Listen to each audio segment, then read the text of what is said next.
आज तोशाखाना का ट्रायल इस्लामाबाद की सेशन कोर्ट में उस पर समाअत होनी थी और कोर्ट का टाइम होता है 8:30 बजे।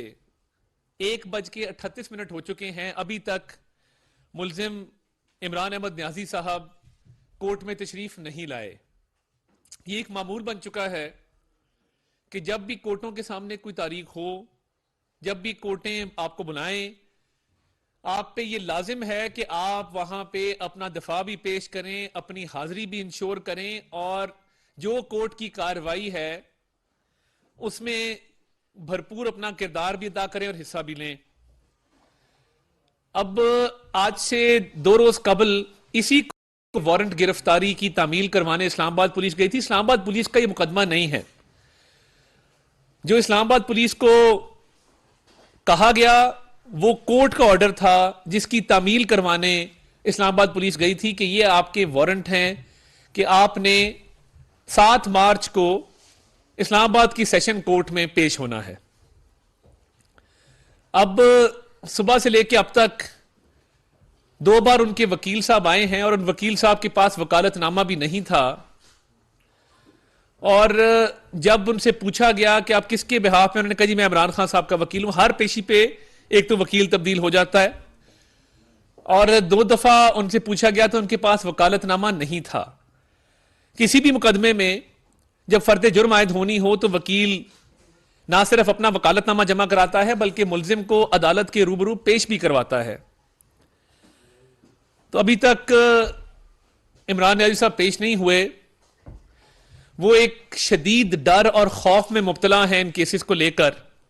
और जब इंसान अपने आप को यह तसल्ली देना शुरू कर दे कि यह मामूली केस है तो फिर समझ लीजिए कि उसके अंदर इस केस का डर और खौफ बैठ चुका है। इतवार वाले दिन उन्होंने जो कहा कि मामूली तोशाखाना का केस है, यह मामूली नहीं है। मैं आपकी इतला के लिए अर्ज है और नवीद साहब मैं आपको बताऊं, ये मनी लॉन्ड्रिंग का एक नया तरीका है कि जब आप 1 अरब की घड़ी पहन के जहाज पे चढ़ते हैं तो आपसे कोई नहीं पूछता कि इस घड़ी की क्या मालियत है। जब आप 50 करोड़ के ब्रेसलेट पहन के जहाज पे चढ़ते हैं, कोई इमिग्रेशन, कोई कस्टम्स, कोई कानून आपको पाबंद नहीं करता कि आपने जो चीज पहनी हुई है उसकी कीमत आप डिक्लेयर करें। इमरान न्याजी ने टेक्निकल मनी लॉन्ड्रिंग की और वो इस तरह की कि फरा गोगी जब वो ये तोशाखाना के तहाइफ पहन के जाती थी, इनको इस तरह बेचा गया। हमने अपनी तहकीकात मुकम्मल कर ली। और ये टेक्निकल तरीका क्या है, यानी हुंडी हवाला से ना पैसा आ रहा है ना जा रहा है, ना कोई कैश के बक्से और कैश के जो है वो ब्रीफ केस जा रहे हैं। जा क्या रहा है, खातून टिकट ले रही है या प्राइवेट चार्टर्ड जेट इस्तेमाल कर रही है और अरबों रुपए के, करोड़ों रुपए के जेवरात पहनकर वो जहाज में सवार हो रही है। अब ये उसकी स्वाबदीद है कि वो जिस मुल्क भी जाए वो उस घड़ी को, वो उन ब्रेसलेट्स को, वो उन इयररिंग्स को कितने का बेचती है। जो मनी लॉन्ड्रिंग का एक रिंग चलाया गया वो इस पॉलिसी के तहत चलाया गया जिसमें कानूनी तौर पे इसको पकड़ना इतना आसान नहीं था। महीनों की तहकीकात के बाद यह बात सामने आई है कि जी इमरान न्याजी साहब जिस मुकदमे को मामूली कहते हैं, इसमें अरबों रुपए की चोरी है, अंडर वैल्यूएशन है और वो पैसा ब्लैक मार्केट में उन अशिया को बेच के अपने अकाउंट में भी जमा कराया गया और जाती इस्तेमाल में लाया गया। यह है तोशाखाना का केस। अब इधर इस्लामाबाद F6 में टाइम जोन नामी दुकान से एक जाली रसीद बनवाई गई, वो भी एक जुर्म है।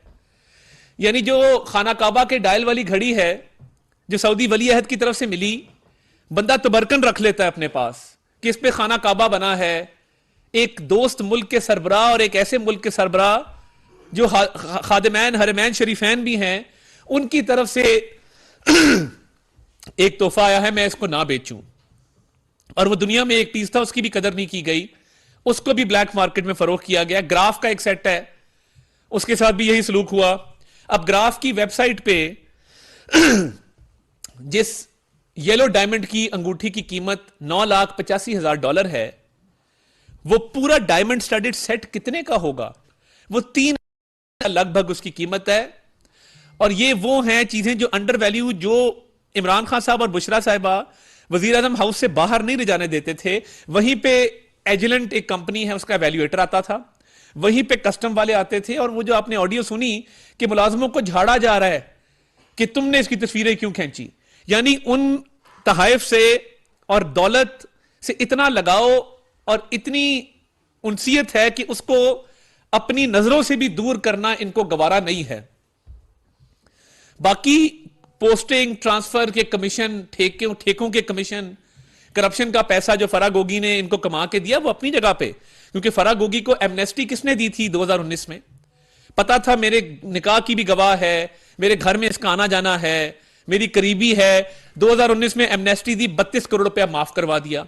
फिर उसके बाद यह सिलसिला शुरू हो गया कि तमाम काला धन इनको लाके दिया जाता था फराह गोगी की तरफ से। अगर नहीं था तो फराह गोगी की सफाई इमरान खान ने टीवी पे क्यों दी कि फराह पब्लिक ऑफिस होल्डर नहीं है? नहीं है तो पाकिस्तान वापस लाया जाए, आके जवाब दे। तो ये अरबों रुपए के डाके, अरबों रुपए की चोरियां, अब फर्द जुर्म आयद होने की बारी आई है तो अदालत से राह फरार इख्तियार की जा रही है, खौफ तारी है। यानी कभी आपने ऐसा देखा है कि अदालती हुक्म की तामील करवाने कोई जाए और बंदा छुप जाए, कुंडियां लगा ले, वॉशरूम में लॉक कर ले अपने आप को और कहे मैं घर पे नहीं हूं? शिबली फराज साहब ने लिख के दिया कि घर पे नहीं है। फिर एक तस्वीर आई कि ये सीढ़ी चढ़ के दिमाग फलांग रहे हैं।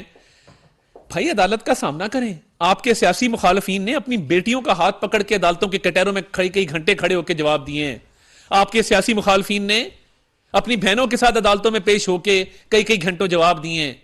आपके सियासी मुखालफीन को, मरियम नवाज शरीफ साहिबा को वालिद के सामने किया गया एक जाली केस में। हम तो अदालतों में जज बशीर की अदालत में रोजाना पेश होते थे। आपको किस बात का डर और खौफ है?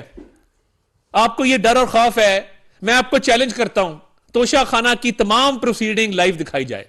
आप अदालत में तो आए, आके पेश तो हो, पता लगे कि आप में कितना दम है। मगर आज अगर आप पेश नहीं होते और अदालत हमें यह हुक्म करती है कि आपको पेश करवाना है, तो हम जो अदालत तारीख देगी उस पे इस बात को यकीनी बनाएंगे कि आप अदालत में पेश हों। क्योंकि एक मेडिकल सर्टिफिकेट आया है, मुझे अब वो समझ नहीं आ रही मैं उसको किस तरह पढ़ूं या मैं उसकी क्या तशरीह करूं। मगर मैं अंग्रेजी जितनी लिखी है, मैं मेडिकल एक्सपर्ट नहीं हूं, वो अंग्रेजी पढ़े देता हूं। That mister Imran Niazi is suffering from serious medical conditions where in his leg is still in process of recovery, वो ठीक ही नहीं हो रही। While doctors have also recently discovered rectal prolapse and hemorrhoids. Rectal prolapse and hemorrhoids.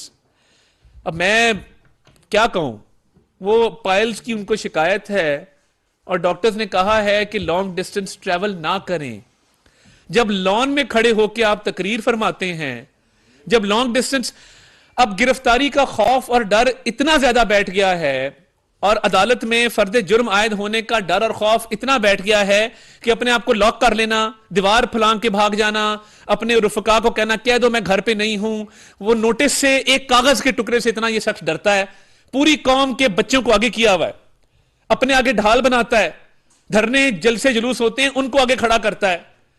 और ये आप इतना बहादुर है कि एक तरफ अमेरिका को मुर्दे इल्जाम ठहराया रजीम चेंज का, इंटरनेशनल कंस्पिरेसी का, दूसरी तरफ अमेरिकन लॉबियस्ट को पैसे दिए कि अमेरिका से मेरे ताल्लुकात बहाल करवाओ। कभी अमेरिका, कभी बाजवा, कभी अमेरिका। अपना तो पता ही नहीं है ना कि मैंने कोई कभी चोरी भी की थी जिंदगी के अंदर। अब वो कह रहे हैं टांग भी खराब है, पाइल्स की भी शिकायत है और मैं लॉन्ग डिस्टेंस, डॉक्टर ने कहा ट्रैवल ना करें। तो क्या करें फिर? फर्द जुर्म आप पे कैसे आयद होगी? अगर आप कई महीने इसको ताखीर का शिकार करेंगे और आप में इतनी हिम्मत, इतना हौसला, इतना दम ही नहीं है, इतना सा दिल है आपका कि आप घर के लॉन में आना भी गवारा नहीं करते। उसने जब लॉक करके बैठे हैं और लोगों को कहा है मैं घर पे नहीं हूं, तो उसके बाद जब बच्चों और औरतों को इकट्ठा कर लिया तो खड़े हो गए कि जी मैं अपने घर की तकरीर, घर के लॉन में तकरीर करूंगा। फर्ज जुर्म तो आयद होनी है, मुकदमे तो आगे चलना है। आप रींग के घसीट के फर्द जुर्म लगवाएं या इंसानों की तरह सीना तान के खड़े होकर फर्द जुर्म लगवाएं, यह आपकी मर्जी है। क्योंकि छोटे बच्चों को जब इंजेक्शन लगता है ना तो बड़ा रोते हैं, बड़ा डरते हैं। तो वो मैंने और राना सनाउल्लाह ने भी इसके लिए एक इंजेक्शन तैयार किया हुआ है। तो ये इसलिए डरता है, इसलिए रोता है, इसलिए चीखें मारता है, इसलिए अपने आप को बंद कर लेता है कि मुझे टीके से बड़ा डर लगता है, मुझे घर से मत निकालो। बड़के आप देखेंगे तो बैठ के बैनुल अक़वामी ताकतों को ललकारेगा। बड़कियां आप देखेंगे तो ओए फलां मैं तुम्हारी ऐसी की तैसी, मैं ये कर दूंगा, मैं वो कर दूंगा। फर्द जुर्म की बारी आती है तो डोर शट है, कुंडियां लगी हुई हैं, दरवाजा डबल लॉक किया हुआ है और बार बार उसको चेक भी करता है। ये ज़हनी तौर पे इतना खौफज़दा है कि बार बार चेक करता है, खुल तो नहीं गया, खुल तो नहीं गया। और आप यकीन माने, इससे बुज़दिल, इससे खौफ में मुब्तला लीडर पाकिस्तान की तारीख में नहीं आया। लोगों ने फांसियां भुगती हैं, लोगों ने जानों के नजराने पेश किए हैं, लोगों ने अटक किले बर्दाश्त किए हैं, लोगों ने जिला वतनियां बर्दाश्त की हैं। यह वाहिद सियासी जमात का रहनुमा है जो कभी बेड के नीचे और कभी वॉशरूम में छुपता है कि फर्द जुर्म आयद ना जाए। गिरफ्तारी भी नहीं है, एक नोटिस है, यह जेल जाने से हाथ की बिना पे डरता है। आप उससे बखूबी वाकिफ हैं, उस पर रोशनी डालने की जरूरत नहीं है, क्योंकि जिंदगी में एक दिन की जेल नहीं है इस लाडले की। और वो इसलिए नहीं है कि कुछ ऐसी मामलात हैं जो शायद जेल में मुमकिन ना हो सकें, और वो मुमकिन ना हुए तो ये बिल्कुल ज़हनी तौर पे ये फारग हो जाएगा ये शख्स। और यही इसके खौफ की वजह है, यही वजह है कि ये अदालतों के अंदर पेश होने से गुरेजा और कासिर है। और आज अदालतें जब बुला रही हैं तो ये जो दो झंडे लगा के अभी भी वजीर आजम समझ के अपने आप को बड़के मार रहा है, लोगों को तड़ियां लगा रहा है, मगर अपनी हालत यह है कि अपनी हालत पतली है, और इतनी पतली है कि शायद ये किसी ज़हनी मर्ज का शिकार ना हो जाए इस खौफ के अंदर। और ये हो रहा है आहिस्ता आहिस्ता। तो ये ऑप्शन आपके पास कोई नहीं है। आप जत्था लेके आए, अकेले आए, डंडे लेके आए, कील लेके आए, आप जैसे भी आए, खौफ का साया आप पे मंडलाता रहेगा। अदालत के कटहरे में आपको खड़ा होना पड़ेगा। यह नहीं हो सकता कि आप अदालत से राह फरार इख्तियार करें और कई कई महीने इस प्रोसेस को डिले करें।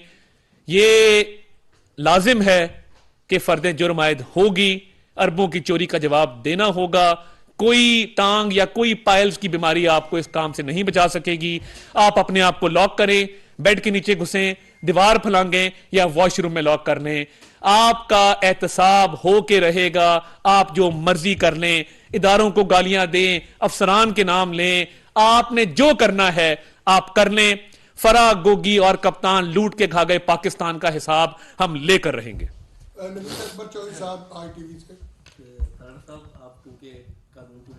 जी, आप बता सकते हैं कि पिछली जो केसी जिस पे जज साहब ने नाकाबिल जमानत इनके वारंट इशू किए, उसमें उनके फैसले में भी ये लिखा था जी, कि ये इस्लामाबाद आए, हाई कोर्ट में आ गए, जी, सुप्रीम कोर्ट में आ गए, जी, फिर उनकी अदालत में क्यों नहीं आए? क्योंकि उन्होंने, उसका मतलब यही था, वो यही उन्होंने इसको समझा कि उनको नजरअंदाज किया गया। तो कानून क्या कहता है, जब आप एक शहर में मौजूद है, आप बहुत अच्छा सवाल मौजूद है, एक कोर्ट में नहीं जाते, तो फिर जज के पास क्या रास्ता रह जाता है? देखिए, बात यह है कि जो नवीद साहब, बड़ा अच्छा सवाल आपका, जो इसके वारंट गिरफ्तारी के जारी किए गए थे वो इस मकसद के लिए किए गए थे, और अदालतें करती हैं कि जब कोई मुल्ज़िम पेश ना हो कि उसकी पेशी को यकीनी बनाने के लिए कि वो हाजिर हो जाए, ये वारंट जारी किए जाते हैं। इस्लामाबाद में आए, 7 वाली बिल्डिंग में गए, अहाते में फिरते रहे, हाई कोर्ट गए, मगर यहां पेश नहीं हुए। अब अगर पेश नहीं होते, कानून के मुताबिक 87-88 की कार्रवाई है जिसके तहत जो मुल्जिम अदालत की कार्रवाई में शरीक नहीं होता उसकी जायदाद जब्त करने का हुक्म अदालतें फरमाती हैं। और यही होता आया है कि जो मफरूर होगा उसकी प्रॉपर्टीज अटैच कर दी जाती हैं। तो अगर ये पेश नहीं होते तो ये दरख्वास्त भी आ सकती है कि बनी गाला और जमान पार्क और बाकी इनकी जितनी प्रॉपर्टी है उसको अटैच कर दिया जाए, क्योंकि लॉ के अंदर तो यही इसका हल दिया गया है। बाकी जो खौफ और डर है उसके लिए मेरा मशवरा है कि अच्छे साइकाइट्रिस्ट को दिखाएं, अच्छे डॉक्टर को मिलें जो आपके पाइल्स का भी इलाज करें, और साथ साथ आपके जो ज़हनी आपका खौफ है उसमें भी आपको निकालें कि आप औरतों बच्चों के पीछे छुप के अपना वक्त ना गुजारें, आके जवाब दें जो चोरियां की हैं। पाकिस्तान में टारगेट हुए, बेनजीर भुट्टो शहीद की मिसाल आपके सामने है, इमरान खान पर भी हमला हुआ जिसमें वो जख्मी हुए। तो क्या इमरान खान की जान को कोई खतरा है, और हुकूमत ने इसके हवाले से कोई प्लानिंग की है कि उसको मतलब इस तरह का खतरा, मतलब इस तरह का मतलब कोई वाक़या पेश ना आए? और दूसरा ये है कि आपने बात की कि मैंने और राना सनाउल्लाह साहब ने इलाज किया, तो क्या वो जहर वाली इंजेक्शन है या कोई दूसरी इंजेक्शन है? वो जहन वाली इंजेक्शन है जिससे जहनी खौफ और डर का इलाज किया जाता है। वो जहर वाली इंजेक्शन नहीं है। देखिए, बतौर गवर्नमेंट के सिक्योरिटी प्रोवाइड करना ये हमारी जिम्मेदारी है, मगर सिक्योरिटी रिस्क तब पैदा होता है जब आप जत्थे लेके और जमे गफीर लेके आते हैं। उसमें ये आइडेंटिफाई करना मुश्किल है कि कौन आपके साथ आया, कौन रास्ते में शामिल हुआ, कौन असला कैरी कर रहा है, कौन नहीं कर रहा। जब आप एक तौर तरीके के जरिए आएंगे, अदालत में पेश होंगे जिस तरह आम लोग होते हैं, पाकिस्तानी शहरी होते हैं, तो फिर तो सिक्योरिटी करना आसान है। मगर जब जत्थे होंगे और हमें नहीं पता होगा कौन क्या कैरी कर रहा है, तो ये तो फिर इमरान खान साहब अपनी सिक्योरिटी आप रिस्क पे डाल रहे हैं। बाकी सिक्योरिटी के हवाले से कोई इशू नहीं है, उनको मुकम्मल सिक्योरिटी फराहम की जाएगी, हर तरह से की जाएगी। और ये गवर्नमेंट की भी रिस्पॉन्सिबिलिटी है, स्टेट की भी रिस्पॉन्सिबिलिटी है, इसमें बिल्कुल किसी किस्म का ना कोई अभाम है, ना कोई शक है। मगर जो शर पसंद अनासिर ये अपने साथ लास्ट टाइम मुसल्ला जत्थे लेके आए थे, कुछ गिलगित बल्तिस्तान पुलिस के लोग, कुछ आजाद कश्मीर पुलिस के लोग सादा कपड़ों में वेपन कैरी कर रहे थे। आपका क्या ख्याल है? हमें नहीं पता, हमें अंदाजा नहीं होता कि गिलगित बल्तिस्तान पुलिस में से कौन आपके साथ आया, कौन नहीं आया। तो ये थोड़े से गौर तलब मामलात हैं, मगर सिक्योरिटी का कोई इशू नहीं है। तौर तरीके से आए और मुकम्मल तौर पे अदालत के प्रेमिसेस को बाकायदा सिक्योर किया जाएगा इंशाअल्लाह। जवेद हुसैन साहब, साहब एक तासुर जिस तरह से आपने दिया कि इमरान खान अदालतों से खौफजदा हैं और अदालतों में पेश नहीं हो रहे, और दूसरी तरफ से एक तासुर ये भी आ रहा है कि हुकूमत और पीडीएम इत्तेहादी हुकूमत जो है वो इलेक्शन से खौफजदा है, तो इलेक्शंस में क्यों नहीं आते? देखिए, मैं होते दिखाई दे रहे हैं। देखिए, एक तो इलेक्शन से बिल्कुल खौफजदा नहीं है। मैं अभी गुजरांवाला से आ रहा हूं, मरियम नवाज शरीफ साहिबा का कन्वेंशन भी हुआ, हम अपने हलकों में भी फिरते हैं, लोग पुरज़म हैं, इलेक्शन बिल्कुल होना चाहिए, इसमें बिल्कुल ताखीर नहीं होनी चाहिए। मगर कुछ मामलात हैं जिन पर बात हो जाए तो बेहतर है कि आर्टिकल 224 का आप क्या करेंगे, जिसके तहत केयर टेकर गवर्नमेंट्स जो हैं वो अपना किरदार अदा करती हैं इम्पार्शियलिटी के साथ। क्या सूबाई हुकूमतों में होते हुए नेशनल के इलेक्शन करवाए जाएंगे? क्या हमारी फेडरल गवर्नमेंट के होते हुए सूबों के इलेक्शन करवाए जाएंगे? क्या 18वीं तरमीम के बाद ये मुमकिन है कि सूबे में जिसकी भी हुकूमत हो वो फेयरली नेशनल का इलेक्शन करवा सके? और क्या ये 5 साल बाद यही साइकिल रिपीट होगा कि 2 इलेक्शन पहले हो रहे हैं, बाकी 3 इलेक्शन बाद में हो रहे हैं? ये कैसे मुमकिन है? तो फंडिंग के इश्यूज हैं और ऑब्वियसली इस पे बात होगी। मगर अगर फिल फॉर इलेक्शन होते हैं, हम बिल्कुल तैयार हैं। हमने तो इनसे पहले अपनी इलेक्शन कैंपेन का आगाज मरीम नवाज शरीफ साहब ने बहावलपुर से किया था। पूरे मुल्क में वो जा रही हैं, वहां पे जो हमारे उम्मीदवार हैं उनको भी फाइनल कर रही हैं, वो तंजीमी मुलाकातें भी कर रही हैं, कन्वेंशन से भी खिताब कर रही हैं। तो हम तो शहर शहर डिस्ट्रिक्ट डिस्ट्रिक्ट जाके अपनी तैयारी मुकम्मल कर रहे हैं। उस हवाले से हमारी तैयारी मुकम्मल है, मगर नेशनल कंसेंसस जिस चीज पे होगा उसी के मुताबिक उसी लाए अमल पे आगे चलना चाहिए। अगर कंसेंसस नहीं होता तो फिर इन इलेक्शन की क्रेडिबिलिटी उसको कोई नहीं मानेगा। आखिरी सवाल ओम शराई साहब। साहब, आप और राना सनाउल्लाह साहब बार बार ये कहते हैं कि इमरान खान बुज़दिलों की तरह छुपा हुआ है। परसेप्शन ये बन रही है कि हुकूमत खौफ का शिकार है, हुकूमत बुज़दिल हुई है, और दर्जनों मुकदमात होने के बावजूद इमरान खान को हाथ लगाने की भी शिक्कत इस हुकूमत में नहीं है। और इस हुकूमत को ये मालूम है कि अगर वो इमरान खान को गिरफ्तार करते हैं तो फिर उसके बाद जो लॉ एंड ऑर्डर का मसला बनेगा वो उसे हैंडल नहीं कर सकेगी। तो इस पे आप कहते हैं? देखें, लॉ एंड ऑर्डर का मसला तो खास कोई ना है ना हो सकता है। बात सीधी है, कितने को लोग आ गए थे पिछली दफा जब इमरान खान को सिर्फ नोटिस की तामील करवाने गए हैं। मसला ये नहीं है, हम अगर आज चाहें, अगले लम्हे चाहें, अल्लाह ताला के फजल से उसको बिल्कुल गिरफ्तार कर सकते हैं। मगर इस केस में गिरफ्तारी का मकसद अदालत में उसको अपीयर करवाना है। अगर वो मकसद गिरफ्तारी के बगैर पूरा होता है और वो अदालत में आके फर्द जुर्म की कार्रवाई में शरीक हो जाते हैं तो हमें कोई इतराज नहीं है। अदालतें अगर ऑर्डर करेंगी तो गिरफ्तारी भी अमल में लाई जाएगी। मगर ये सारे कानूनी प्रोसेसेस के थ्रू होगा। हम कोई उजलत में, कोई जल्दबाजी में, बगैर लॉ को फॉलो किए हुए ऐसी गिरफ्तारी हमें नहीं चाहिए। चाहे तो कर सकते हैं, मगर ठोस गिरफ्तारी होगी, कानून के मुताबिक होगी, अदालती ऑर्डर के मुताबिक होगी। एक शख्स जो इतने खौफ में है, वो कई दफा कहते हैं कि खौफ इंसान से गलतियां करवाता है, और खान साहब अदालतों में ना आकर रोज बरोज गलतियां कर रहे हैं। ये इनकी फाइल तैयार है,